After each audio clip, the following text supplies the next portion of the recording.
yours to be the light. You must feel the burn, given the power to move a tide, to move a tide. Now shake the seas. Imagine that, how hard it'd be to go again. Hello guys, welcome to my channel where we discuss popular mainstream music. And in this video, we're going to be catching up with the pop girls, okay, the pop girls. We're going to be catching up with the new girls of the pop generation and seeing what they've been into, okay? But before we get into that, if you enjoyed the little snippet of music in the beginning of this video, that is my music. Check it out, guys. All you have to do is type my name, Sam Dolphin, on YouTube and my music will pop out. And you can also listen to my music on all music streaming platforms. So definitely check it out, guys. I'm a music artist too, and I appreciate that. So getting back into the video, okay, and it's the pop girls and we're catching up with them. And the first is Sabriana, okay? Sabriana did her little Netflix Christmas special with her amazing vocals singing Christmas songs, and Sabriana has been killing it. I mean, she literally has been killing it. Like, Sabriana literally owned 2024. Like, at this point, Sabriana owned 2024 with no doubt. But what's even interesting about this Christmas special is her duets, okay? She did one with Tyler, which I discussed in the R&B Girls, so check that out. But she also collaborated with Chappell, okay? Chappell, okay? And they sung the George Michael's Christmas song Last Christmas, which was very interesting to see both girls come together singing. Now, I personally love Chappell's voice. I think Chappell has such a unique vocal tone. I love how her voice kind of cracks, but I feel like it's done purposely to give it style and texture and personality. And I love the way she sings. She has such a great vocal tone. She's really good belter, especially high notes. It drives you mad in the stillness of remembering what you had and what you lost and what you had and what you lost. Oh, thunder only happens when it's raining. So she knows how to give long lasting notes and give like a kind of climax section to a song. And then with Sabrina Carpenter, who's a really nice singer, has a beautiful tone as well too. Now, a lot of people said that they blended a little bit weirdly, that they didn't blend as well. Now, I personally, if I were to compare them, like Sabrina with Tyler to me was a better blend. They blended a little bit better than Chappell and Sabrina. Now, not necessarily because I felt like, I don't even think it was them. I think it was the song, Last Christmas by George Michael's. That song has, you know, like I feel like it's more on a minor chord or a minor key. So when they harmonize with each other, it kind of sounds minor, kind of sad, you know, a little quirky, than like a more major key. But I could be totally wrong, guys. I could be totally wrong. It might be in a major key, but people were saying that their blend wasn't as good as, you know, Tyler and Sabrina's blend. And even though I felt like vocally they sounded really good, like they held their own, especially on Chappell, it did sound a little bit interesting as they came together singing. And I think it may be because of the song. I don't really think it's their voices. I think it's the song. The song doesn't need like a duet harmony necessarily. So when you hear it in that way, it could sound a little bit different, a little bit odd, a little bit off.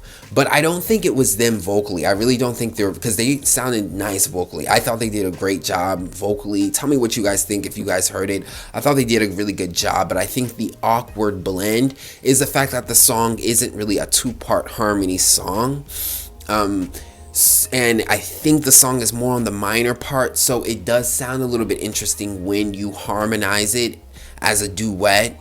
That song by George Michael's, that Christmas song by George Michael's, when you harmonize it as a duet, it does sound a little bit different, a little bit interesting. Tell me what you guys think about the Chaperone and Sabrina duet on the Christmas song. Let me know if you guys think it blended well. Now moving on into Sabrina Carpenter, okay? Now there's been a lot of talk about Sabrina Carpenter in her sexuality in terms of how she presents it. Some people have been feeling like Sabrina has been over sexual in a lot of her tours and a lot of her performances. There's just a lot of innuendos and literal sexual actions that she does. Some people have been saying it's been inappropriate for kids coming to see her concert. But her image has definitely been hypersexual. And I've been watching video clips of her tours and stuff like that, and she definitely insinuates a lot. I think what makes it controversial is that Sabrina has such a cute pop look. So she seems like child friendly, like kids friendly, and the type of things you could show to kids because of the colors, the cuteness, and all of that. But what people don't understand is that she's actually an adult, and a lot of her music is sexual, and there's a lot of innuendos, just a lot of them in her music, subliminal messages, all that type of stuff. But she's taken it to the next level, and she's just been showing it off. Like, she's literally been showing in her performance, just acting, just doing a lot of like, you know, sexual things that I'm just like, that's interesting, because she has a very youthful type of image, but it's grown up at the same time, and people have been complaining. People want to bring their kids and stuff like that. So, you know, but I would say listen to her lyrics, listen to her actual music. And I think when it comes to pop music, a lot of it, especially with pop music, a lot of it can be packaged in such cuteness and colors and things that look very youthful that people forget that these artists are adults, and they forget to listen to the lyrics and listen to what the person's actually saying. So I think it could be misleading on both parts, but I say that all to say that don't underestimate pop music and these pop artists. Really listen to their songs and their lyrics, because as cute as it's packaged doesn't mean that they're not talking about adult material. Because when you look at the other genres like hip hop and R&B, it has a more mature, like hip hop is very aggressive, it's very in your face, so you know it's sexual, it's right in your face.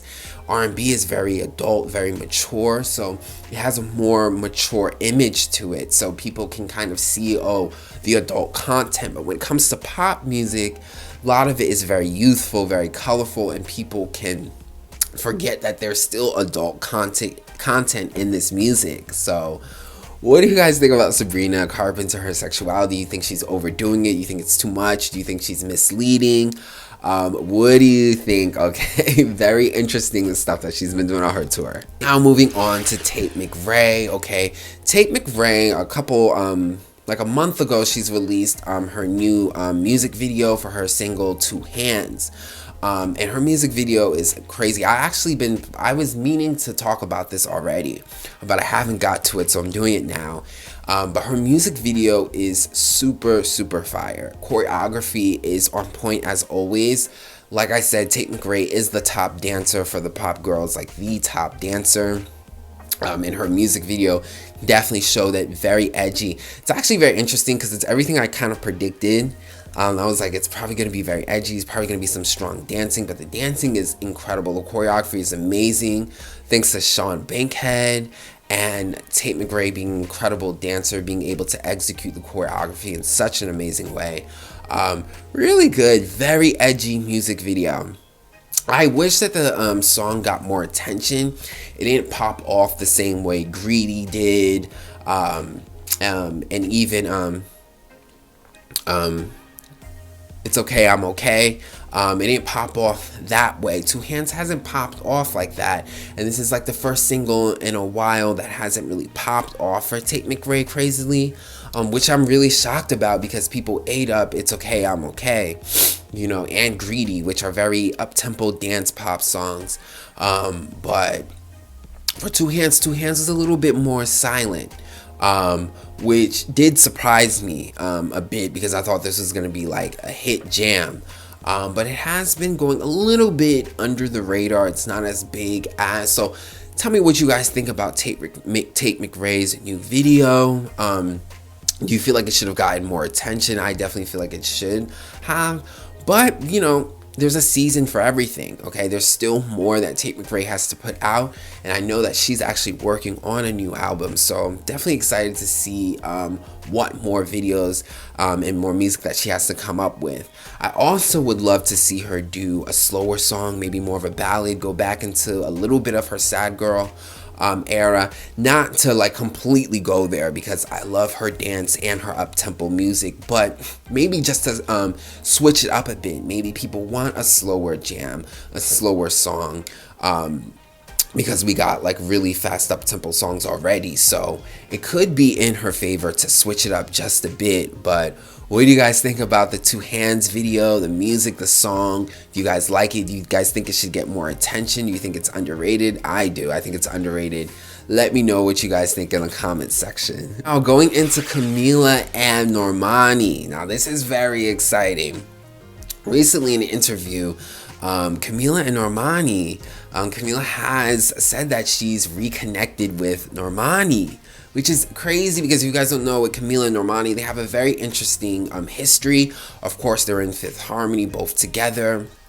Camila was like kind of like the lead of Fifth Harmony, and Normani was kind of like the lead in her own way because she was the only black girl and the dancer. So they kind of like stood out very strongly.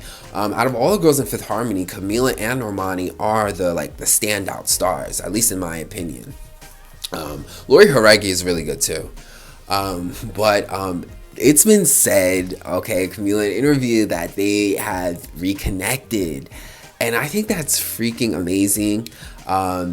You know, Camila has admitted that she's talked to Normani and like she definitely wants to be cool with her and stuff like that because they've had an interesting history with the racial controversies, you know, the racial slurs that came out with Camila of her old, you know, internet stuff back when she was younger, and it caused controversy with Normani.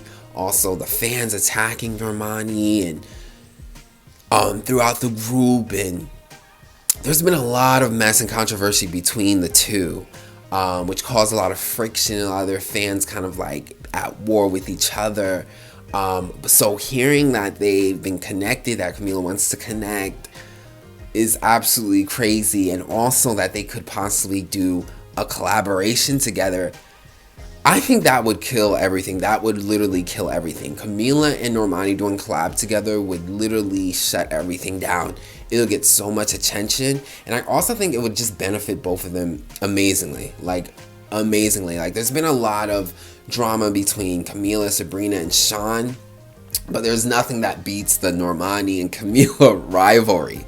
Okay, so the fact that they're like cool again and they're making up, I think is absolutely amazing. But if they can come together and do a collaboration, that will shut everything down. That will literally shut everything down. And I would be so excited. I think it'll both benefit both of them, their images, the drama. It'll settle things down, and it'll just be a success story. So what do you guys think? I think Camila and Normani should definitely collaborate. I think they will benefit so much from it. You know, Normani recently collabed with Khalid on his new project coming out. So it's true. Why not collab with Camila? I think it would be a really good thing. And I think it's really exciting. So what do you guys think about Camila and Normani collaborating, coming together? Last but not least, we have Ariana Grande. Okay, Ariana Grande. And I wanted to talk about Ariana and how she hasn't been nominated for any Grammys at all. And I'm actually going to do a video on Ariana Grande and her career journey and her new career journey, because Wicked has done amazing things for Ariana Grande and Cynthia Erivo. Career-wise, like her career trajectory to me has multiplied because of it. But I wanted to talk about Ariana Grande, the fact that she got nominated for no Grammys at all. And the Grammys usually don't like award Ariana Grande despite her success with her music. But I think this is low-key a blessing in disguise, because the way I see Ariana Grande, I see her moving in more into film and acting, and kind of doing theater as well too, and mixing acting and music. And I see her going that route, and she's talked about it, and I definitely want to make a video really going into that. But I think this might be a blessing in disguise for her to kind of leave the music industry, not like completely, fully, but to kind of venture other artistic performing arts, such as acting and theater. And I think her not really getting awarded by the Grammys low-key kind of makes her not too excited about it and not so focused. Shoot, if you're getting nominated for Golden Globes for Wicked, and you might be nominated for an Oscar, and you're having all these opportunities opening up in the acting world, in the theater world, this might be a great transition for her to go into. So her not getting nominated for any Grammys might be the perfect push for her to not care too much about music and venture into more theater and acting. Which I feel like Ariana Grande is very multi-talented, so I think it goes with it. She's comedic, she's good at acting, theater, singing, music, so exploring all her talents fully, whereas music only kind of focuses on just, you know, the singing and music. She can explore more of her talents, and if she's not being awarded so heavily into music, and she can find other, she will find and venture other avenues, other territories.